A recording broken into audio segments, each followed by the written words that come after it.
राजर्षि पुरुषोत्तम दास टंडन एक साहित्यकार। पुरुषोत्तम दास टंडन अत्यंत मेधावी और बहुमुखी प्रतिभा के धनी थे। उनका कार्यक्षेत्र मुख्यतः 3 भागों में बटा हुआ है: स्वतंत्रता संग्राम, साहित्य और समाज। जब राजर्षि पुरुषोत्तम दास टंडन के व्यक्तित्व और कृतित्व का आकलन किया जाता है तो उनके साहित्यकार पक्ष को अनदेखा कर दिया जाता है। वह एक उच्च कोटि के रचनाकार भी थे।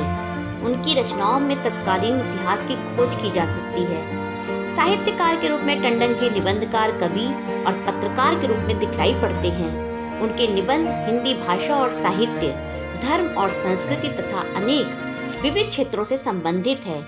भाषा और साहित्य संबंधी निबंधों में कविता, दर्शन और साहित्य, हिंदी साहित्य का कानन, हिंदी राष्ट्रभाषा क्यों, मातृभाषा की महत्ता, भाषा का सवाल, गौरवशाली हिंदी, हिंदी की शक्ति, कवि और दार्शनिक आदि विशेष उल्लेखनीय हैं।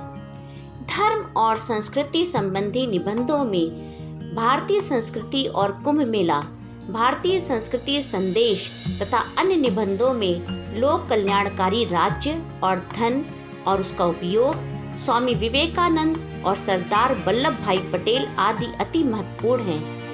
काव्य रचनाओं में बंदर सभा महाकाव्य, कुटीर का पुष्प और स्वतंत्रता अपना ऐतिहासिक महत्व रखती है।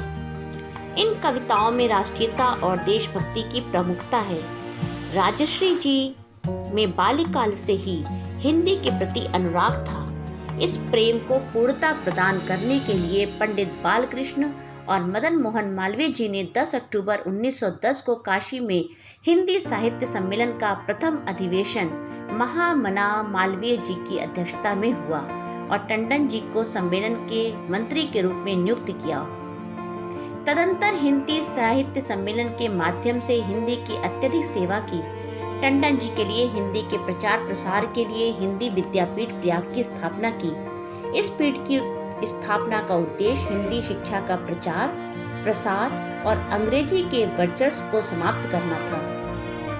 सम्मेलन हिंदी की अनेक परीक्षाएं संपन्न करता था। इन परीक्षाओं से दक्षिण में भी हिंदी का प्रचार प्रसार हुआ। भारतीय स्वतंत्रता संग्राम में टंडन जी ने एक योद्धा की भूमिका का निर्वाह किया। भारतीय संस्कृति के परम हिमायती और पक्षधर होने पर भी राजर्षि रूढ़ियों और अंधविश्वासों के कट्टर विरोधी थे। उन्होंने भारतीय समाज में व्याप्त बुराइयों एवं कुप्रथाओं पर भी अपने 2 टूक विचार व्यक्त किए। उनमें अद्भुत आत्मबल था जिससे कठिन से कठिन कार्य को आसानी से संपन्न कर लेते थे। भारतवर्ष में स्वतंत्रता के पूर्व से ही सांप्रदायिकता की समस्या अपने विकट रूप में विद्यमान रही। कुछ नेताओं ने टंडन जी पर सांप्रदायिक होने का भी आरोप लगाया। हिंदी का पुरजोर समर्थन करने पर राजर्षि पे अक्सर हिंदी का अधिक समर्थन और अन्य भाषाओं को नजरअंदाज करने का आरोप लगता रहा है।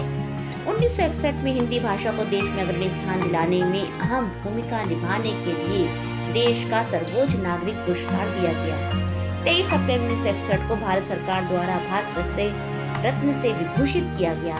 देवराहा बाबा ने उन्हें उनके सादगी भरे जीवन को विचाराधीन करते हुए उनको राज ऋषि की उपाधि से अलंकृत किया और उसके बाद ये राज ऋषि कहलाए। अंततोगत्वा 1 जुलाई 1962 को हिंदी के प्रेमी राजर्षि पुरुषोत्तम दास टंडन जी का स्वर्गवास हो गया, लेकिन आज तक अमर होकर हमारे साथ हैं। अपने पूरे जीवन काल में उन्होंने अपने साधु स्वभाव, सजग प्रतिभा, परिश्रमशीलता, स्वाध्याय प्रियता तथा सच्चरिता के कारण अपनी अलग पहचान को बनाए रखा। ऐसी महान आत्मा, ऐसा महान सादगीपूर्ण जीवन व आदर्श पुरुष को शत शत नमन। धन्यवाद। संकलित लेख द्वारा रेणुका अरोड़ा, साहित्यकार, उप महामंत्री, खत्री सभा, गाजियाबाद।